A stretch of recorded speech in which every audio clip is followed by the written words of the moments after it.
There are exciting times ahead of us as a country, Ghana, and as a continent, Africa.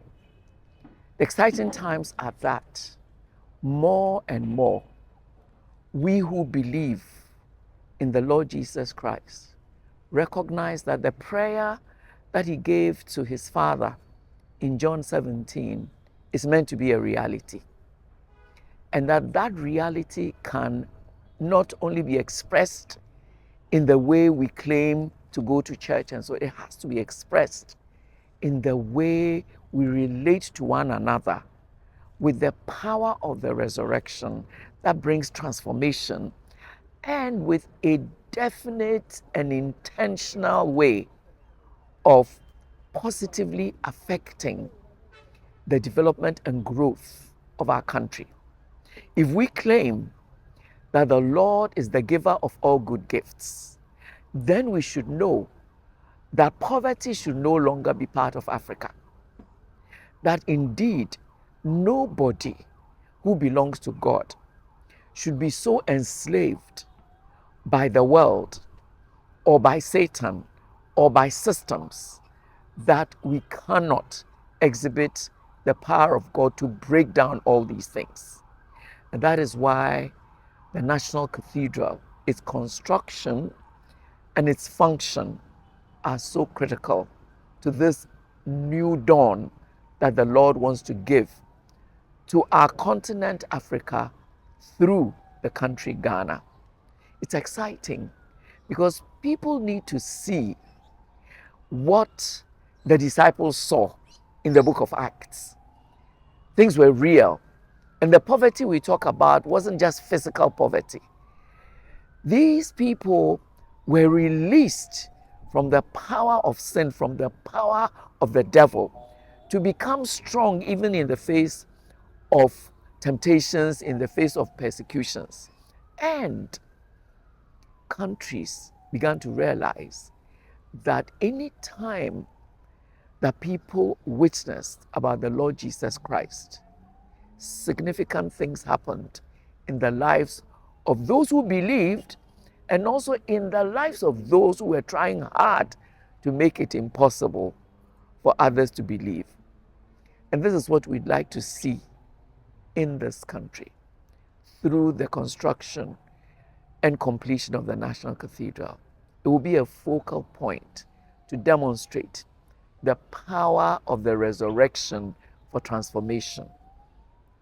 And it will also be a way in which we can release our collective gifts and talents as people of God to really minister to one another and to those who need to come and know the Lord Jesus Christ, as we too have been enabled to know him because of the missionary work of others.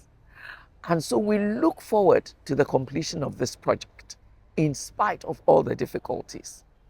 But what we look forward the most as we anticipate JC 2033 is that in addition to a structure, there will be a bonding, a unifying, a real example of what the Lord Jesus Christ prayed about.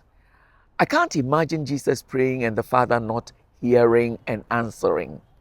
And that is why the unity that Jesus has prayed about, which we're still struggling with, will be manifest. What a joy it will be to have this unity in diversity. Diverse dogmas, diverse doctrines, but the central person of the risen Lord Jesus Christ, making a difference in all our diversities. God himself is a God of diversity.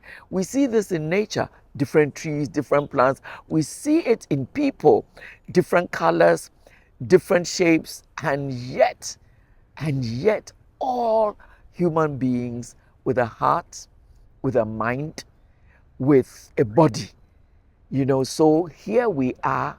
This will be a symbol of what God has been talking about all the time through his revelation of the Lord Jesus Christ in his risen power. I'm excited. I'm excited. And I know the Lord will do it in a beautiful way. It will blow our minds because that's how He is. That's how He is. You know, we can't box Him. We cannot box Him. He is the Lord of all creation. He is the King of kings and the Lord of lords. And He will walk on His earth again. We may not see Him with our physical eyes, but it will be so obvious that the Lord is still in the midst of His people. And we look forward to being a part of this. So we anticipate JC 2023, and we anticipate that we will be a part of it. JC 2033, and we will be a part of it. And it will be a wow. We'll draw so many people with our witnessing, with our celebration, and with our unity. With our unity. Can you imagine this? I'm so excited. It will be wonderful.